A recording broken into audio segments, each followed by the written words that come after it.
Hi, welcome back to Caterpillar Summer as we read chapter 16. Thunder rumbled over the ocean and rain came in thick drops. Lily tapped at her laptop while Macon read the Weekly Wave. Chicken sat in the laundry basket reading a book about shark researcher Eugene Clark. Cat sighed. Macon folded the newspaper. Anyone to go get an ice cream? I'll go, said Cat. Chicken didn't look up. No, thanks. I'm at the good part. And I've got these. He patted a stack of slick, jacketed library books. Lily closed her laptop with a click. I think Chicken's got the right idea. It's the perfect day for reading. Chicken pointed to the other end of the basket. Come in my boat?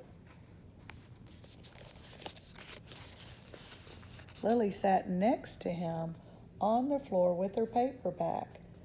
I think I'll float in the ocean next to you instead, Captain, Chicken giggled. Cat was learning to trust Lily, so she was good with Chicken and paid attention to what he needed. Still, Cat double-checked that the sliding door was locked before she left. She didn't want Chicken to get any ideas about conducting some shark research while she was gone. Together, she and Macon went down to the white wooden staircase. He handed her an umbrella. It wasn't very big. Before she could offer to share, Macon cinched the drawstrings on his hood. That's all right. I'll walk behind so I don't crowd you. I don't mind. But he gestured for her to go ahead. She felt silly walking that way, like they were a tiny parade of two people. Macon only made sense on their beach walks. Other than that, he remained a mystery. Rainwater flowered down the road. As they passed Willis General, Macon tapped her shoulder. Your grandmother said we needed hot sauce. I'll duck in here.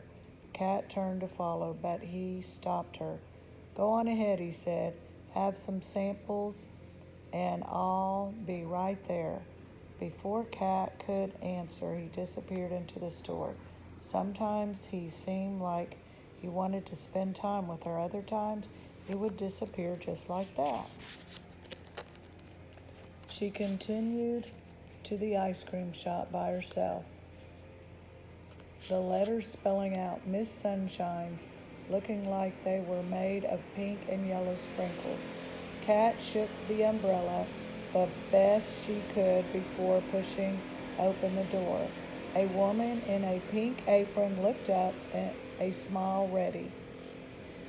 The place was empty, maybe because of the rain.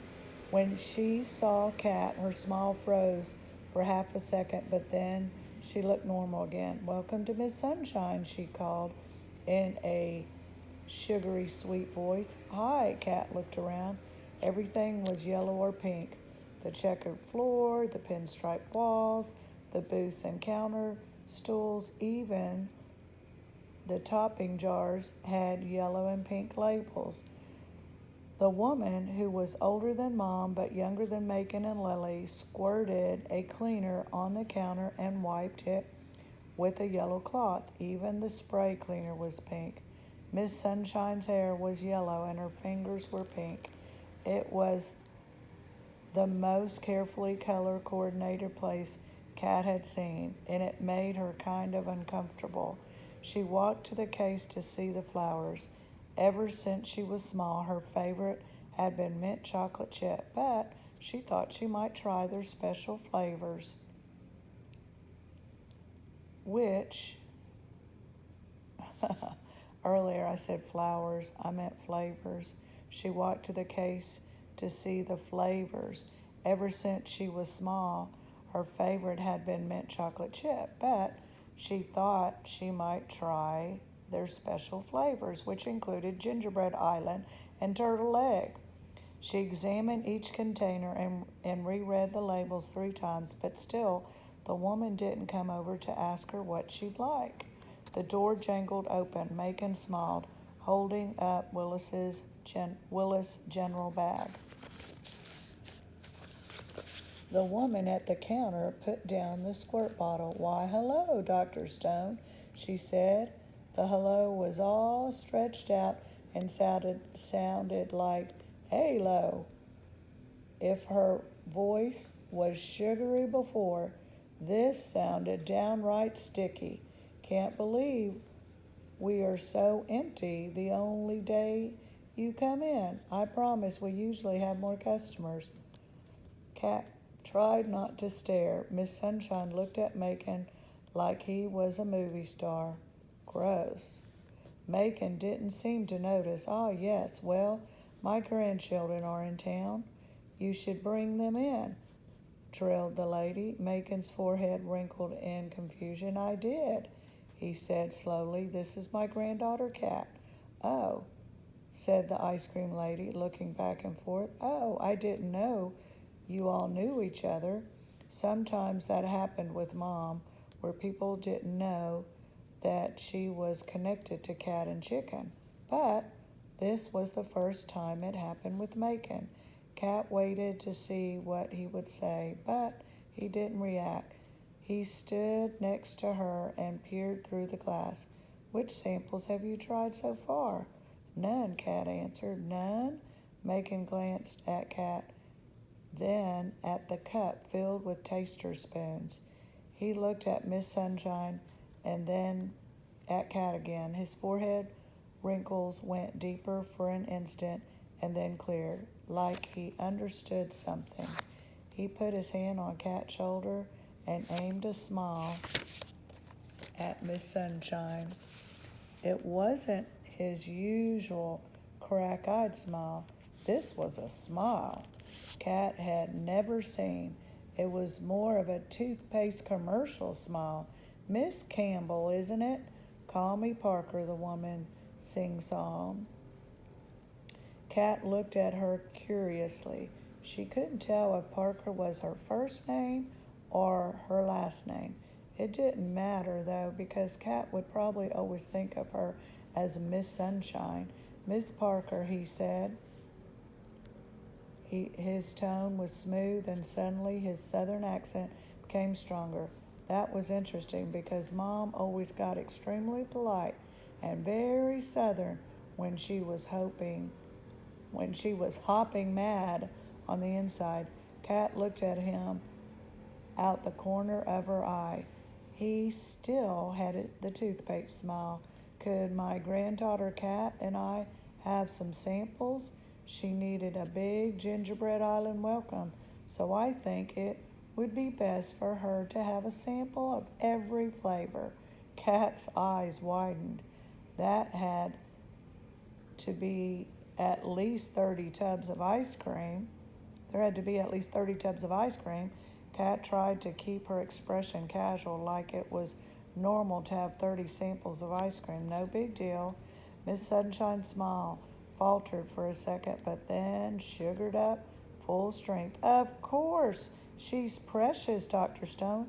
Let me get some samples for y'all."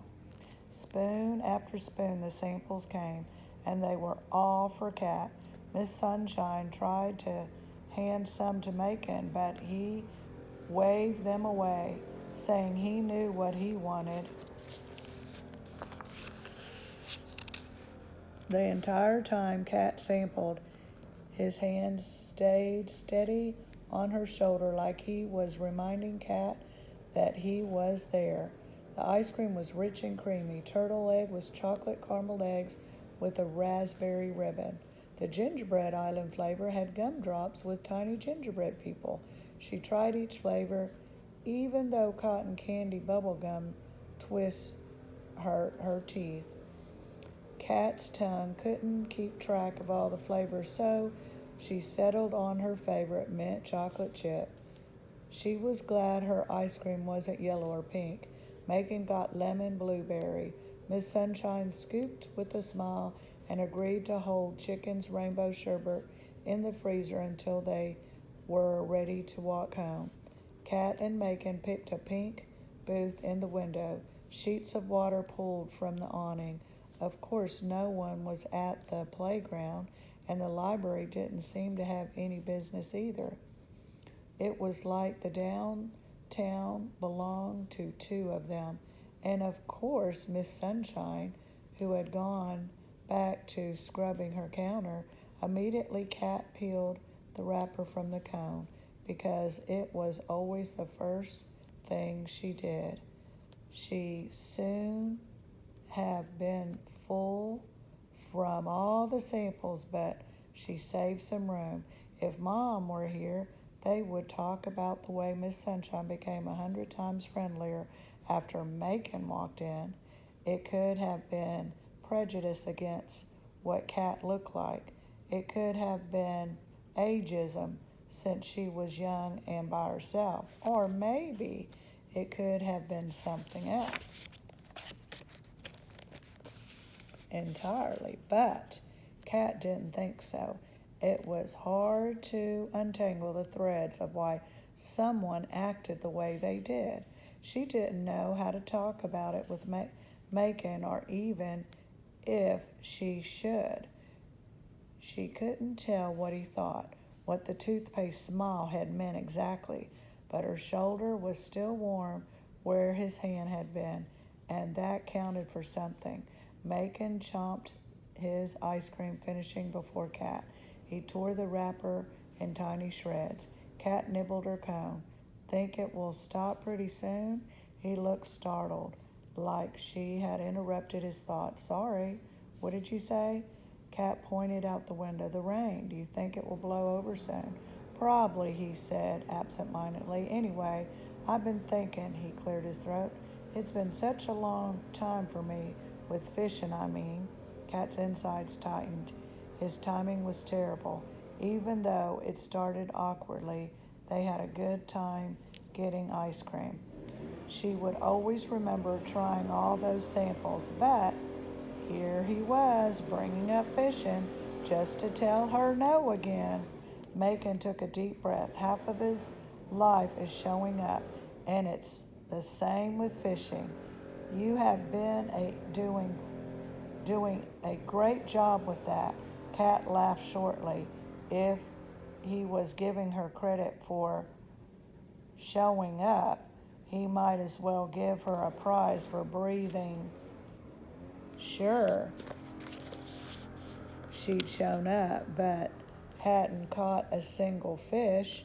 It didn't seem like anything to be excited about. Big deal, she said. Hey, he said seriously, not every kid would keep trying. You've got grit, gumption. He drummed with his fingers on the tabletop. In fact, I decided it's not fair that you're trying so hard and I'm not trying at all. So I was thinking I could try too. Kat looked at him carefully. Really? No promises, he said, but I'll teach you what I can. They were quiet. The rain poured. Back on the beach, he told her he'd stop making promises, but she remembered his voice when she'd said, my granddaughter Kat. It hadn't sounded like someone who was afraid of promises. They could do this, and although maybe it was too much to hope for, Mom might join them when she visited. Then it would be the three of them side by side. One question, she said. Macon swept the wrapper pieces into his hand. Anything. When do we start?